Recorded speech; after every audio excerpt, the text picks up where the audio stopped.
So today I'm going to show you a super easy and delicious way to make kale. Honestly, this is so good and so easy that once you start doing it this way, you're probably only going to make kale this way from now on. That's what I do anyway.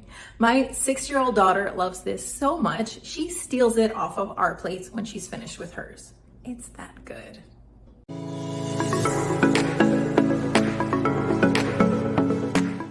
So first we're going to start out with our kale. So my favorite is dinosaur kale. Looks like this, these beautiful leaves.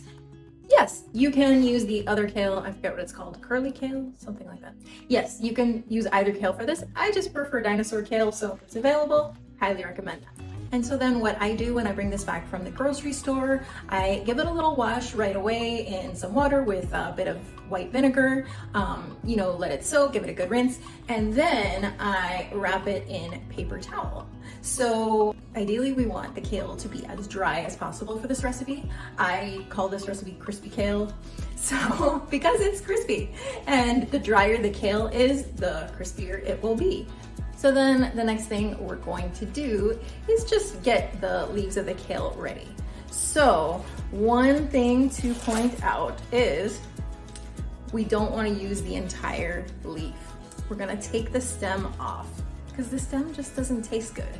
You can keep it to use it for smoothies and other things so you don't have to waste it, but we're going to want to pull, see, we're going to want to pull the leaf away from the stem. Just tastes better. So repeat this with the rest of the leaves. Keep pulling out the stems of all of the leaves until everything is ready to go. So next, we're just gonna chop a bunch of garlic. How much garlic really depends on your taste. We like a lot of garlic here. So a little tip about peeling garlic easily. If you press down with a chef's knife to crush it, it actually comes off so much easier. Knowing this has saved me a lot of time. So then from here, just finely chop your garlic. So now as you can see, I've chopped it up pretty fine. This is about 6 cloves of garlic here, 6 large cloves. As I said, we just really like garlic here. And as we're making the kale crispy, we are also going to be making the garlic crispy. So it's a really nice combination. Now from here, even though I have dried my kale, I'm going to dry it again. Remember, the drier your kale is, the crispier it will be. So for the pan. So this is my favorite pan ever. I love this thing, lasts forever. I will leave a link in the comments if you want to check it out. This is a stainless steel pan. It's similar to a cast iron pan, not as heavy, although it is a little bit heavy. It's definitely heavier than a nonstick, but this is like my workhorse pan. I love this thing.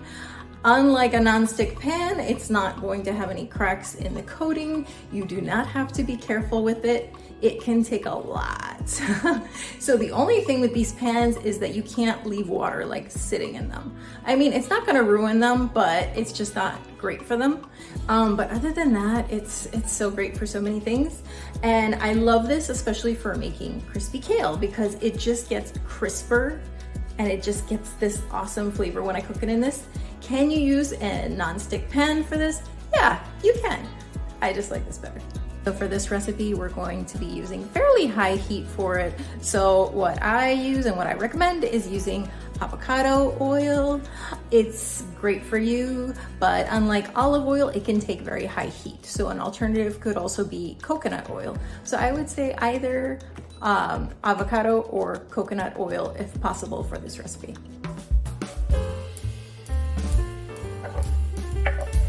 So once the garlic starts getting fragrant, then we're going to add our kale in. So if I'm making a whole stalk of kale, I like to add just a handful at a time, and I will show you why. Because then I'm going to add a little bit more oil. Don't go crazy with this or it'll get soggy. Just a little bit more oil on top. Then I'm going to add a little bit of sea salt to that and stir it in.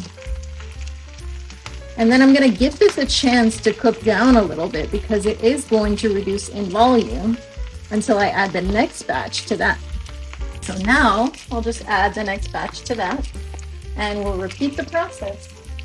I'll again put a tiny bit of oil on top and then I'll add my sea salt to that.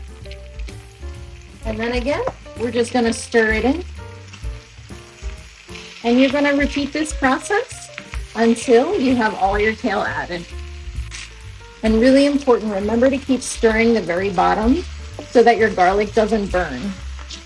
So you wanna keep stirring it and mixing it in.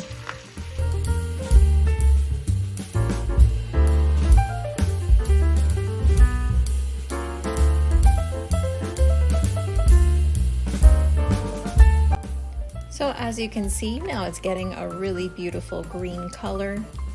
And so we're just going to keep stirring it, especially from the bottom. And then we're going to let it cook a bit longer until it gets nice and crispy.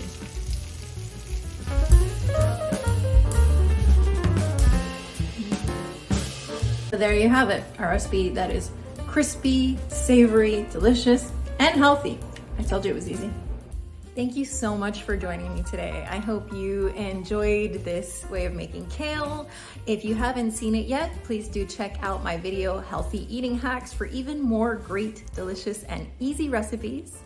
And check out my link below if you'd like to grab my free Healthy Jumpstart Guide. It's full of more easy recipes, ideas, stress management techniques. It's a great thing for a busy person on the go just looking to live a healthier lifestyle. Thank you so much, guys, and I'll see you in the next video.